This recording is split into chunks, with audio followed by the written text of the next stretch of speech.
Et bonjour tout le monde, c'est Maxime. Bienvenue à Budapest. Et ouais, j'y suis revenu pour le Canadian Science Forum. Alors, le Canadian Science Forum, ou CSF pour les intimes, c'est le plus grand cycle de conférences scientifiques au monde consacré aux canidés. Bon, on va pas se le cacher, c'est à 90% consacré aux chiens, et c'est d'ailleurs pour ça que je suis là. Mais pas que. Le CSF, c'est quelque chose qui est très orienté éthologie, et c'est normal, vu que c'est le laboratoire d'éthologie de Budapest, qui est là-bas, qui était à l'origine du premier CSF en 2008. Mais ça couvre aussi plein d'autres thématiques. Cette année, par exemple, on a parlé neurologie, éducation canine, communication homme-animal, éthologie comparée, cognition, génétique du comportement, enfin bref, je ne me suis pas ennuyé. Si vous fouillez un petit peu ma chaîne, question d'éthologie, vous verrez que j'ai déjà couvert les CSF de 2016, 2018 et 2021. Et c'est d'ailleurs l'envie de couvrir le CSF de 2016 qui a fait que j'ai commencé à sortir enfin des vidéos sur ma chaîne. J'avais fait ces vidéos surtout pour montrer comment ça se passe un congrès scientifique. Mais pour cette édition 2023, je voudrais juste vous parler des trucs qui m'ont vraiment marqué. Cette année, on a quand même eu environ 70 conférences et 40 posters. Alors, désolé pour le plus passionné d'entre vous, mais je ne vais pas pouvoir tout résumer. J'ai décidé de faire une sélection. Mais vous n'allez pas être déçus. Enfin, de toute façon, vous avez déjà vu le titre de la vidéo. Alors préparez-vous parce que cette année, je vous offre le futur. Ouais, rien que ça. Le futur. Cette année, on a eu plusieurs travaux très intéressants sur les chiens surdoués. Les gifted dogs, comme ils les appellent. Les chiens surdoués, c'est des chiens qui savent reconnaître un grand nombre de mots, mais surtout des noms de jouets. Si le sujet vous intéresse, je vous invite à aller sur le site du Genius Dog Challenge que je vous mets juste ici. C'est un projet de science citoyenne, c'est-à-dire que tout le monde peut y participer. Et si vous pensez que votre chien est un chien surdoué, allez-y, ils ont besoin de monde pour ce projet. Alors bien sûr, on a eu plein de trucs sur la cognition ou même sur l'éducation canine, mais ce qui m'a le plus bluffé cette année, c'est des avancées technologiques. On va commencer par le plus original. C'est un distributeur de friandises automatisé qui a été développé par Soichi Netsu de l'université Tohoku. Alors c'est le sujet le plus original, mais c'est pas le plus con, surtout d'un point de vue appliqué. Je vous explique le principe. L'idée c'est qu'on prend un chien, un distributeur de croquettes, un sac à dos pour le chien, une télécommande, on mélange tout ça et à la fin, ça donne ça. Alors je sais, il y en a certains qui vont trouver ça bizarre, peut-être même idiot, mais pas du tout. On sait que la meilleure façon de maintenir la motivation d'un chien, c'est de le récompenser à chaque fois qu'il fait quelque chose de bien. Mais ça peut poser des soucis quand on commence à travailler loin du chien. Et là, on appuie sur un bouton de la télécommande, et le chien, il se reçoit une friandise devant lui. Les auteurs de l'étude, ils voient surtout ce sac à dos utile pour l'entraînement des chiens de recherche en décombres, pour envoyer des chiens dans des endroits où ce serait compliqué d'envoyer un humain. Ce qu'ils voient, c'est qu'avec ce système, on pourrait aussi mettre sur le sac une lumière ou un pointeur laser, et ça permettrait d'indiquer au chien à distance où est-ce qu'on veut qu'il creuse. Ça serait un peu comme du travail avec un target stick, c'est-à-dire que dès que le chien touche la cible, que ce soit un target stick ou de la lumière, le chien va obtenir une récompense, et comme ça, on peut le guider et le récompenser à distance. Moi, au niveau éducation canine, je verrais pas mal d'applications possibles sur les chiens réactifs, ou pourquoi pas pour faire de nouveaux jeux avec son chien. Mais bon, il y a un souci avec le truc, c'est que c'est quand même assez volumineux, donc il faudrait faire des efforts sur la taille. Bon, on change de cadre parce que le soleil a bougé, c'est merveilleux. Toujours dans l'équipement des chiens, je voudrais vous parler d'un système d'eye tracking qui a été développé par Positive Science à partir d'un tout bête masque Rexpex pour les chiens. Alors ce masque, moi j'ai le même pour Lumi. Bon, par contre, les équipes de Positive Science, elles ont retiré la vitre de protection du Rexpex et ils ont remplacé ça par un système d'eye tracking, c'est-à-dire qu'il y a deux caméras, une qui filme les mouvements de l'œil du chien et une qui filme devant le chien. Ça fait qu'on peut savoir précisément où se porte le regard du chien. Si vous avez regardé ma vidéo sur le CSF de 2021, on commençait déjà à parler pour la première fois de ce genre de technologie sur des chiens. Et je vous disais que j'y voyais un énorme potentiel. Du coup, cette année, on a eu 2 études qui ont utilisé ce système. Et c'est juste génial. On a eu une étude par Caroline Gerwisch sur la communication référentielle et une autre par Paola Berg sur les chiens guides. L'étude de Caroline Gerwisch sur la communication référentielle, elle sert surtout à savoir où se porte le regard du chien quand on pointe un endroit où on a caché une friandise. Là, vous pouvez voir à la vidéo qu'on peut vraiment voir ce que le chien regarde et sur quel genre d'informations il se base pour faire son choix. La croix bleue qui se promène, c'est précisément là où le chien regarde. Mais pour moi, ce qui m'a le plus choqué, c'est vraiment le projet présenté par Paola Berg sur les chiens guides d'aveugles. Toujours avec de l'eye tracking. Là, dans cette vidéo, vous êtes en train de voir exactement où se porte le regard d'un chien guide pendant qu'il guide quelqu'un à travers un parcours d'obstacles. Rien que ça. Ça va permettre de savoir exactement sur quoi travailler un chien guide. Pourquoi est-ce qu'il ne fait pas attention à tel ou tel obstacle? Ou pourquoi est-ce qu'il bloque sur tel ou tel machin qui traîne par terre? Ce système d'eye tracking qui est monté sur un chien qui est en mouvement, ça a un potentiel de tout révolutionner en éducation canine. Imaginez, on va pouvoir savoir sur quoi se concentre un chien réactif, ou un chien craintif, ou un chien agressif, ou encore quels signaux visuels sont les plus efficaces pour travailler avec son chien. Honnêtement, c'est juste fou. Mais si ce système d'eye tracking, c'est le plus impressionnant visuellement, pour moi, la grande nouveauté, et peut-être même la grande révolution de cette édition, c'est l'arrivée de l'intelligence artificielle. On le sait, 2023, c'est vraiment l'année de l'intelligence artificielle dans le monde entier. Avec l'arrivée de ChatGPT ou encore de Bard, ça va bientôt faire 1 an que tout le monde en parle partout.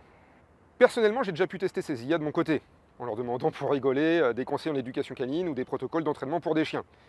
Et j'ai été franchement très impressionné. Franchement, les conseils étaient pas mal.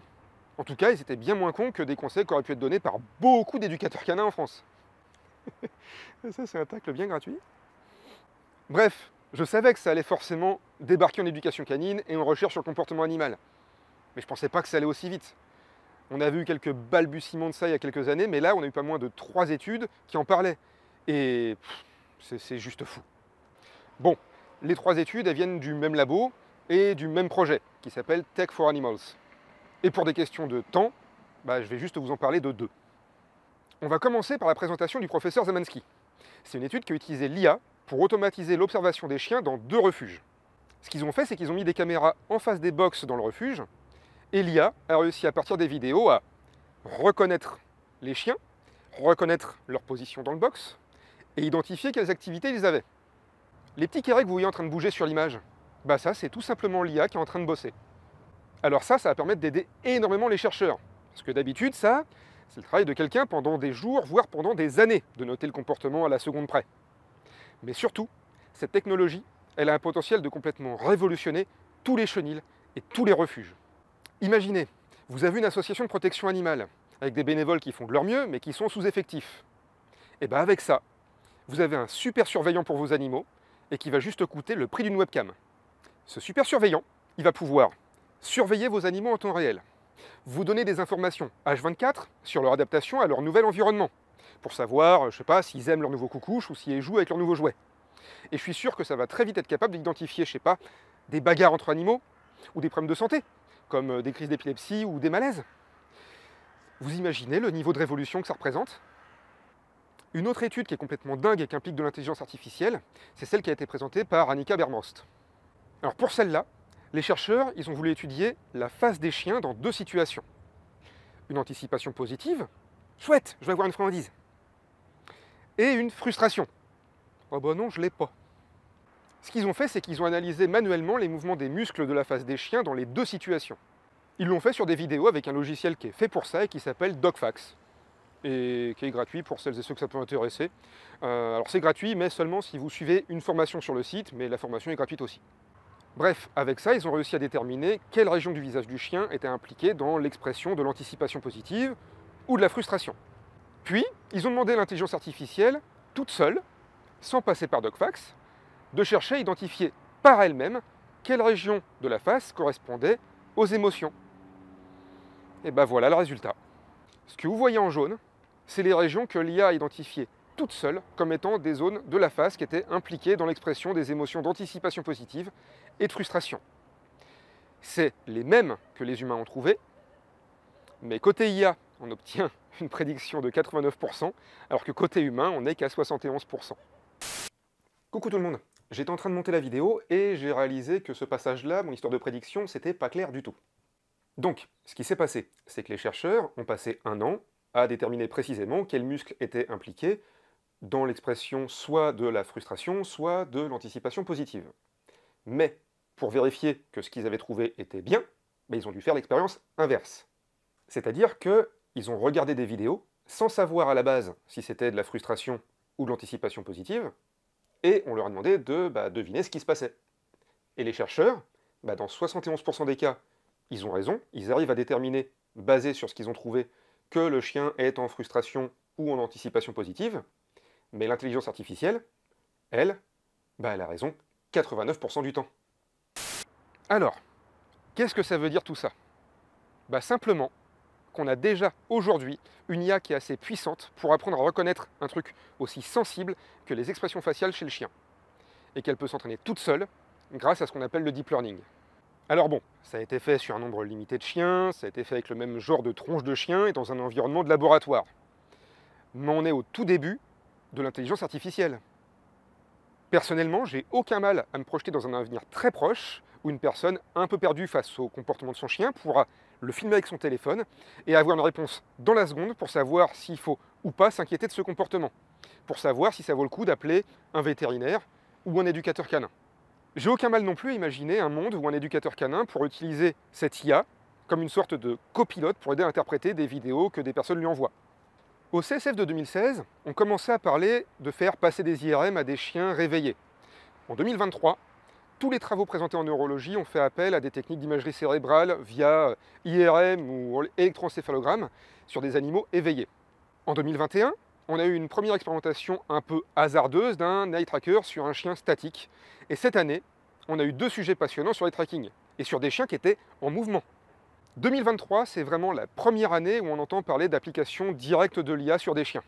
Et quand on voit l'engouement autour de cette technologie et la vitesse à laquelle elle évolue, moi je pense que le CSF dans 2 ans ou 4 ans maxi, quasi toutes les études, elles seront supportées par de l'IA. Et je vois bien, peu de temps après, arriver des trucs très intéressants pour les vétos, les éducateurs canins et peut-être même les particuliers. Vous l'aurez compris, cette année encore, je suis juste trop content d'être venu au CSF. J'espère que cette vidéo vous aura donné envie à vous aussi d'en apprendre plus sur nos chiens, et j'espère avoir réussi à vous faire comprendre que la science autour du comportement canin, elle est en mouvement, et qu'elle a d'incroyables choses à nous apporter. Merci d'avoir regardé cette vidéo jusqu'au bout, merci à toutes celles et ceux qui penseront à la liker, à la partager. N'oubliez pas de vous abonner à ma chaîne si mon contenu vous plaît, et si vous voulez être tenu au courant des prochaines sorties de vidéos. En plus, on est bientôt 2000, et franchement, ça ne me déplairait pas de franchir ce petit cap.